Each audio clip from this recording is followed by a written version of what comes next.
اور اس کا مفہوم یہ ہے، اور اللہ تعالیٰ کی محبت مسکینوں اور یتیموں اور قیدیوں کو کھانا دینے میں ہے۔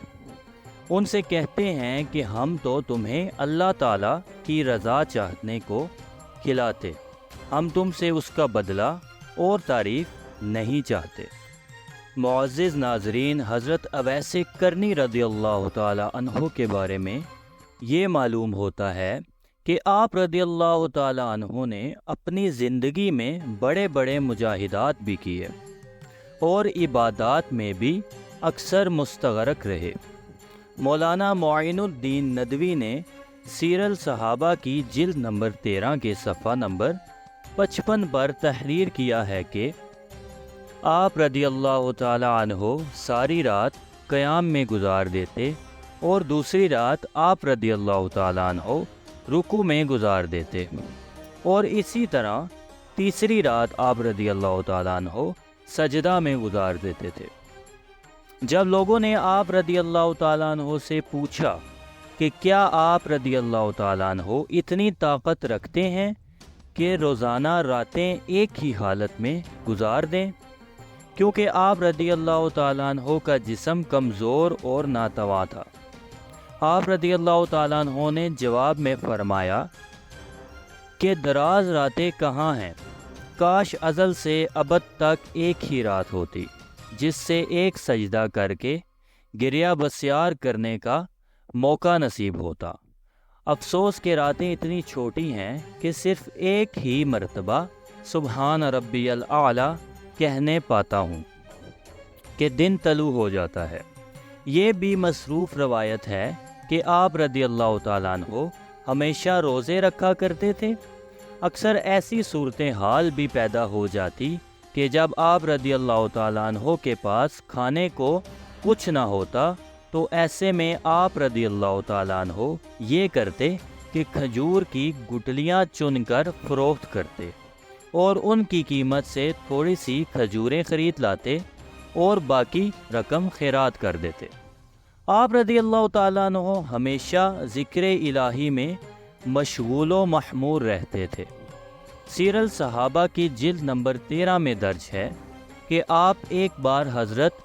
حرم بن حیان کی آپ رضی اللہ تعالیٰ عنہ کے ساتھ جب ملاقات ہوئی تو حرم بن حیان نے آپ رضی اللہ تعالیٰ عنہ سے حدیث کی روایت کی درخواست کی، مگر آپ رضی اللہ تعالیٰ عنہ نے انکار کر دیا۔ پھر انہوں نے آپ رضی اللہ تعالیٰ عنہ سے قرآن کریم کی تلاوت کے لیے کہا تو آپ رضی اللہ تعالیٰ عنہ ان کا ہاتھ پکڑ کر دریائے فرات کے کنارے لے گئے اور فرمایا، میرے رب کا قول ہے اور اسی کا قول حق ہے، میرے رب کی حدیث ہے اور اسی کی حدیث سچی ہے، میرے رب کا کلام ہے اور اسی کا کلام بہتر ہے۔ یہ فرما کر آپ رضی اللہ تعالیٰ عنہ زار زار رونے لگے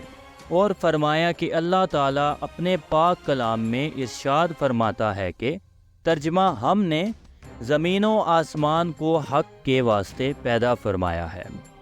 ان میں سے اکثر لوگ یہ نہیں جانتے اور وہی غافل ہیں، اور تحقیق ایک دن وہ ہوگا کہ حق باطل سے جدا ہو جائے گا اور سب لوگ جمع ہوں گے۔ وہ دن ایسا ہوگا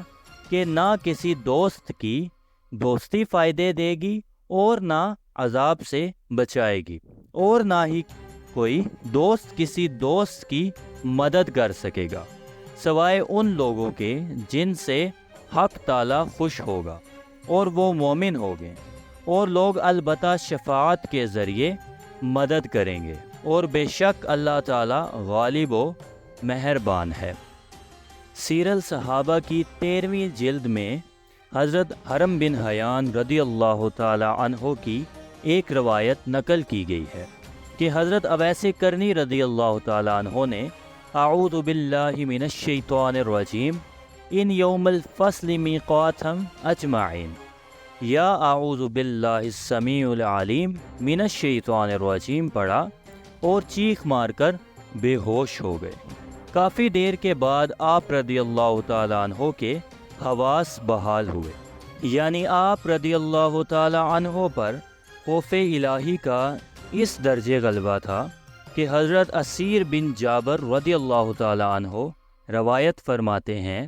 کہ ہمارے خلقۂ ذکر میں حضرت اویس کرنی رضی اللہ تعالی عنہ بھی شریک ہوا کرتے تھے، مگر ہمارے دلوں پر ذکر الہی کا سب سے زیادہ اثر انہی کے ذکر کا ہوتا تھا۔